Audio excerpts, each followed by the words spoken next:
Hi, I know you probably can't hear me, but this is about memory storage. Get it? Memory storage and files.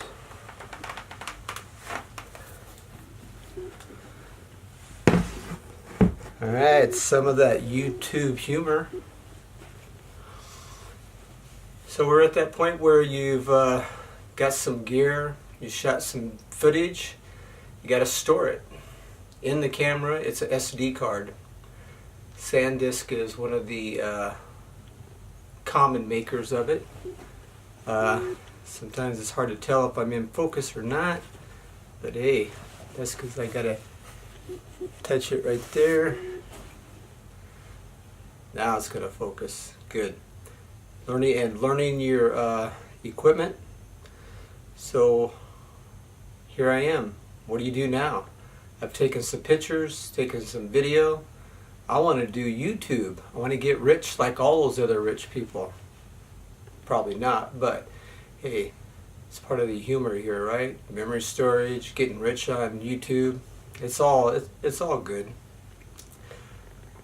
So the little disc in the camera will store all that footage, and it's amazing the technology today. If you're a beginner and you look at this stuff, you go, wow, that's pretty cool that they could put all of that on that little disc. I can recall back in the 80s and in the early 90s when, you know, we had like hard drives that had 560 megabytes of memory, and that was like, woohoo! Now it's like massive amounts of memory can be stored on small little storage devices, and that's what makes most of what we're able to do today in the world of video and pictures and in media so incredibly easy. The programs that are devised are stepping up to the task of making it easy. Even someone like me, all I got to do is pull the disk or the little memory card out of the camera, walk over to my computer, and there's a little disk there where I insert it. The computer recognizes that this, it calls it a drive, has been inserted into the disk, and then you have access to the information on your computer. So now we've been able to create content, put it onto the computer. Now from the computer is where we're going to go to put it on YouTube.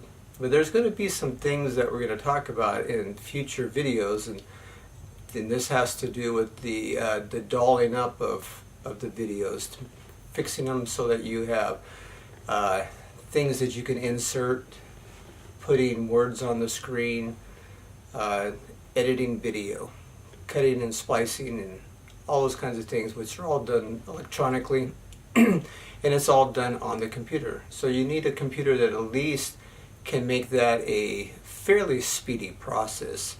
I don't think that computers are that expensive to be able to handle the amount of memory that it needs to make video editing not too much of a pain.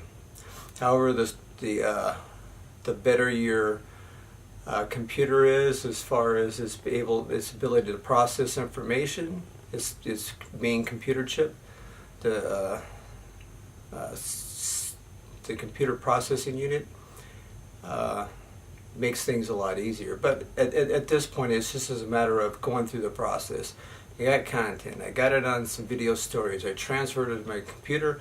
Once I'm on the computer, then if I'm going to be able to play with that stuff on a video editing, I need to have access to it. To have access, you got to know where things are.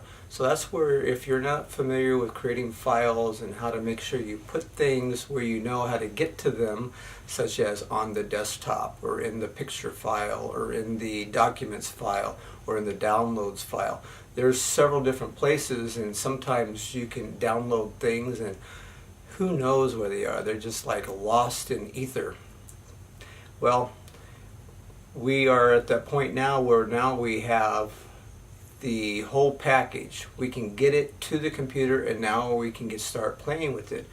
The next video is going to be just a simple description of how to upload content to YouTube, which, just like the idea of being able to transfer all that information with all the video and pictures from your camera to your computer, it's just as easy. There's really not much to it, but I like to create these little clips because as I go along, my vision is to take the clips that I've generated to make these first several videos and then do some editing to show you the magic of editing, because the story that you want to tell is all in the editing. If you're just going to shoot, record, and then post, of course, you know, you're going to have to rely on your own skills of being able to tell that story. However, if you learn to do a little bit of the video editing, which I can tell you at this point I am just as much a